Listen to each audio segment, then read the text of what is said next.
Hello, everyone. My name is Inrak Choi, and I'm working with Professor Hrvoje in the Shape Lab at Stanford University. And my PhD topic is about haptics and for virtual reality. And this work was done at Microsoft Research with Eyal, Ofek, Hrvoje, Benko, Mike Sinclair, and Holz. So one of the best applications of haptic technology would be virtual reality. And studies have shown that haptics in VR can significantly increase user experience and overall immersiveness. But as the previous presenter, Eric Meyer, mentioned, existing VR controllers would not be ideal for that because they just have a simple vibro-tactile feedback. So we wanted to compare existing VR controllers with the haptic devices in research. If you think about the features of each type, VR controllers have various buttons to input information to VR. And haptic devices are specifically built for rendering kinesthetic or tactile haptic feedback. So their main features are focused on opposite concept. And with a higher level, VR controllers designs are oriented for comfort and usability. In the meantime, haptic device designs are more performance-oriented. So again, their design goals have quite different aspects. And what we realized was that VR controllers actually have many advantages as a user interface. They are easy to hold and put down. They are ergonomically comfortable. And to make them low cost and durable, they have simple structure and minimum number of components. And they are grounded by the user's grip. And these are all good features for haptic devices too, especially VR controllers are handheld, so users hold the device with their grip force themselves, and this can give a stable ground for force when we render haptic feedback. So we thought there would be a synergy effect if we integrate the features of VR controllers and haptic devices. So in this work, our goal is combining the VR controller functionality with various types of haptic feedback. To achieve this goal, we looked the interaction styles with VR controllers. And as we can see, the user's hand pose is very constrained to hold the controller. So because of the constrained grip, only user's thumb and index finger can move freely. So the interaction styles are limited to the 2 fingers. Then our question was, what interaction styles and haptic feedback can we implement with these 2 fingers? And there are many possibilities. So we can enable users to grasp objects and feel different stiffness, touch and feel an object normal force, and touch and feel various textures, and get force feedback during triggering motion. Based on these interactions, we created and implemented a multifunctional handheld haptic controller named Claw. And users can receive grasping, touching, and triggering haptic feedback with a single device. So Claw is a handheld device aiming both usability and rich haptic feedback. The device has VR controller functionality such as input buttons, a handle grip, and a motion tracking sensor. Then there are electromechanical components as a haptic device. So there are 3 features in Claw which do not exist in VR controllers. First, there's a robotic arm consisted of a force sensor and a servo motor. The controller is a closed-loop force control system. So the device only moves based on the force from the index finger. And it can also give controllable forces for various haptic sensations.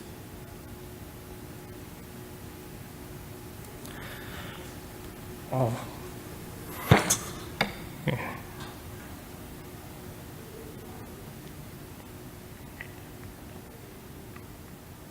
Sorry.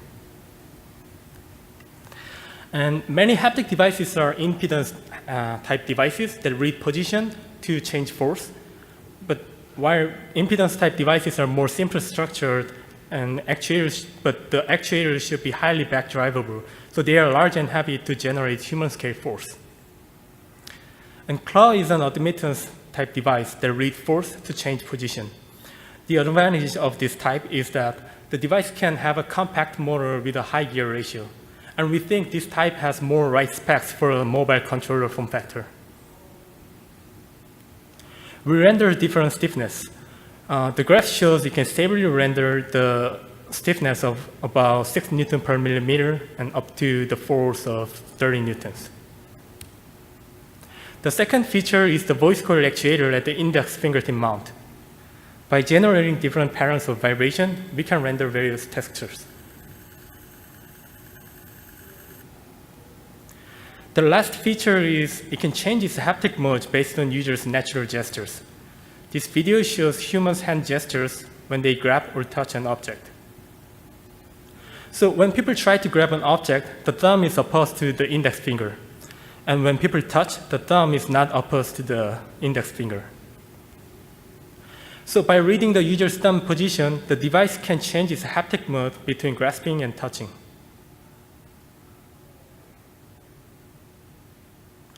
Also, haptic modality changes for each virtual object users interact with.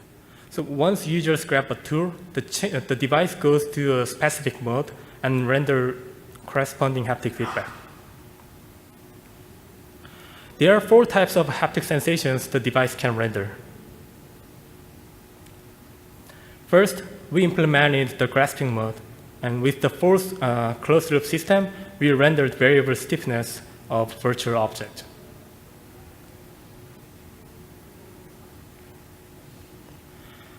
Besides simple linear stiffness, we can render more realistic force curves.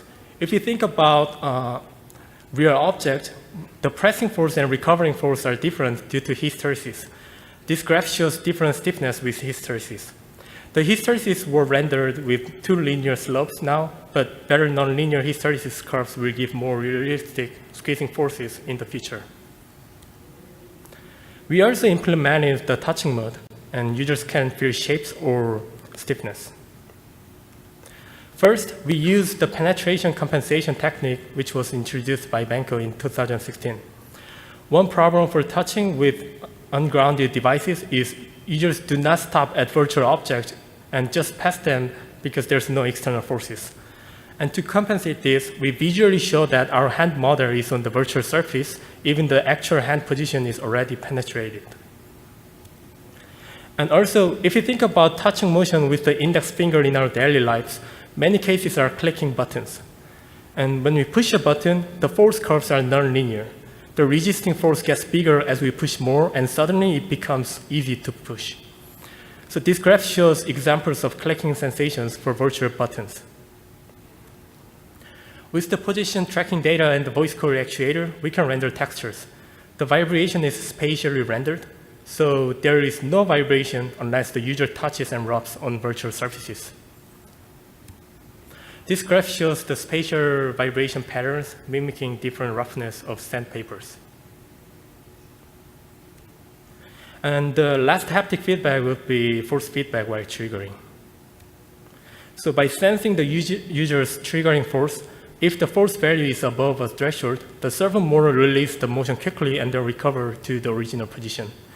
And this technique can be used for many other purposes, like, for example, when we use an airbrush or a drill, we feel similar amount of vibrations.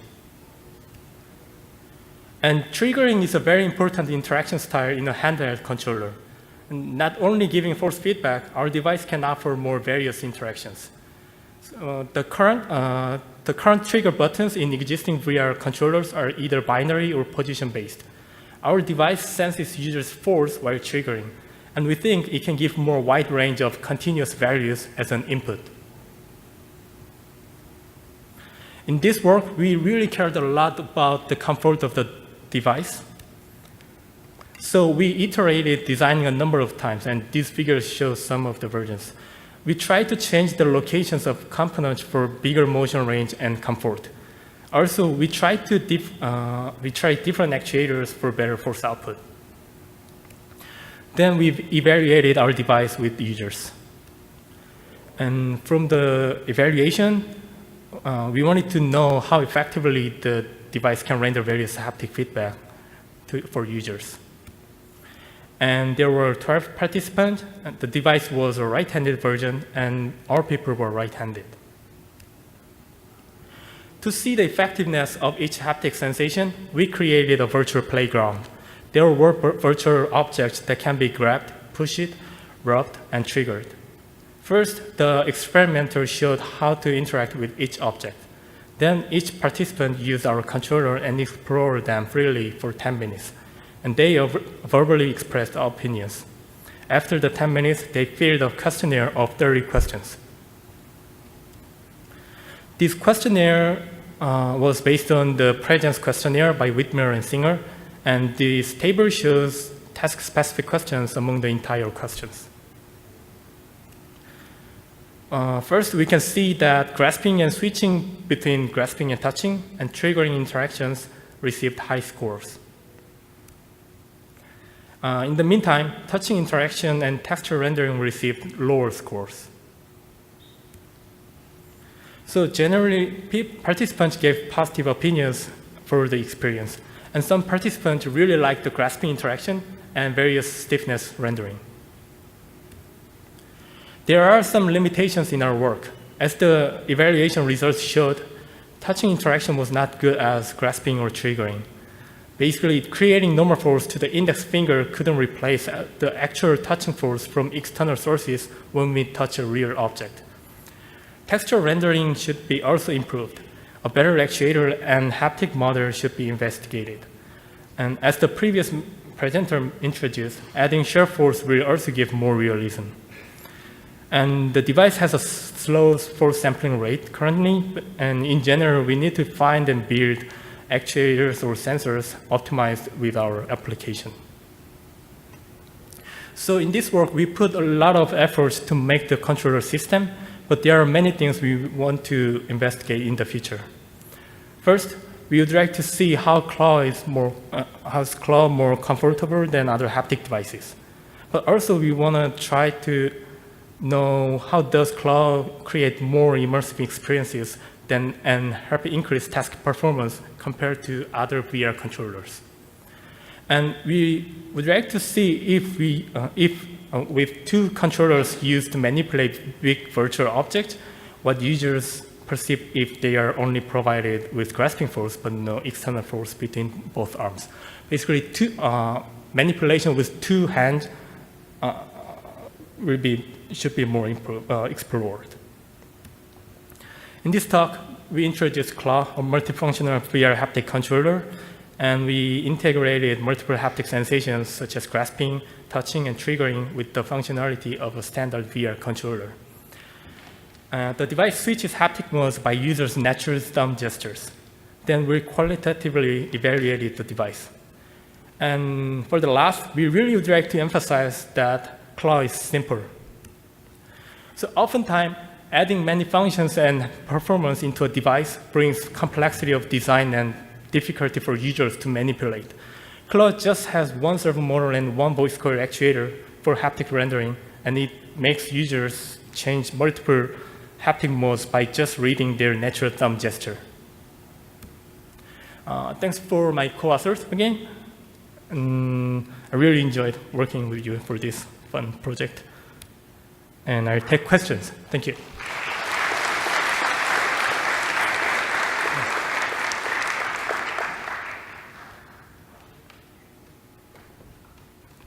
Can we have some questions? I have a question for you. Have you thought about using both hands? And any idea it will be if you use both hands? So because of the limited time, we just made right-handed version, but a lot of times. But we can make it, I think, easily in the future. But the interesting part is we have grasping force or touching force, but they are not connected to each other. So for example, if you are taking a box and hold a box, then we think there might be uncanny valley or other effects, but yeah, we want to see the general perception or the performance with the controllers. Any other questions? I think this is a very interesting talk. Okay. Hi, John McClelland, Carleton University. I was wondering your decision to move the thumb position between touching and grasping, if you did research to actually see how universal that was, because I could see if you're trying to grasp a smaller object, you may actually be making more of a pointing type hand position, and how you arrived at the exact kind of positioning for that. Right. Actually, yeah, that's a good question. And then one of the co-authors, like Christian Holz, tried to do pilot studies to see the general patterns when we grasp or touch. But like we didn't constrain the variables, but for sure, yeah, depending on the real object, like the object size, yeah, our interacting style will be different. But like when this is more like general cases. Like if you're trying to touch something, usually the thumb is not like this because then it will hit the object. So it's just natural, just either this or like this. And then, yeah, that was our basic motivation. And then still we weren't sure if it works naturally, and then we evaluated with qualitative research. And then study. And there's one more study we did actually, but it's in the paper. But basically, we explored the task performance, like the changing mode performance with the device. Okay. Really interesting work. Thank you. Thank you. Hi, my name is Danilo from UC San Diego. Have you explored a more, if I will, proprioceptive use of your tool? So when you use leap motion with VR, it's very annoying that I have to look at my hands to move objects. With your approach, it could be like reaching out to the sides without looking at them, right? Yeah. Have you tried anything or? Oh, you mean without any visual effect? Any visual, just basically moving around and trying to grab objects. That's interesting. Yeah, we haven't done that. Yeah, just people were in general surprised that okay, there's a box, and then okay, I'll grab it. Oh, I really grabbed it, and then they were surprised. But we didn't start with the opposite side. But that's interesting. Thanks. I'm Ray from National Taiwan University, and I'm curious about you talking about the force sensor about 88 Hertz sample rate, but for like you grasping something, and the servo motor may need some time to provide the corresponding force feedback to corresponding Newton. So is it real time enough for user to feel like I'm pressing harder, and it will give me a real time feedback to the corresponding? Yeah. So we render the stiffness in real time, but inside the haptic controller, because all the VR engines are like at 90 Hertz sampling rate. So it's really slow to render haptic feedback. So what we did is just, if we grab or if you're approaching to some object, we send the material properties, and if the controller gets the property like stiffness or the object size, then inside there's an internal loop for rendering haptic, like a closed loop. Yeah, I mean, like, okay, when you press something like is soft and hard based on your finger position, you will keep changing the force provided from your servo motor, but that servo motor can change the force amount quick enough as users pressing harder or So are you talking about the sampling rate of the force sensor? Or the rendering speed? I think the force sensor is quite, sample rate is quite good enough, but how about the servo motor to provide the corresponding force feedback? The servo motor, we used a brushless motor with gearbox, and then it was really strong. Like, I don't know, it worked for 30 newtons, and I don't know. I can let you know the specs, but like definitely we need to work on the force sensor and actuator part, much more like better performance for our form factor. Okay. Yeah. We can talk more, after this. Okay, let's thank our speaker.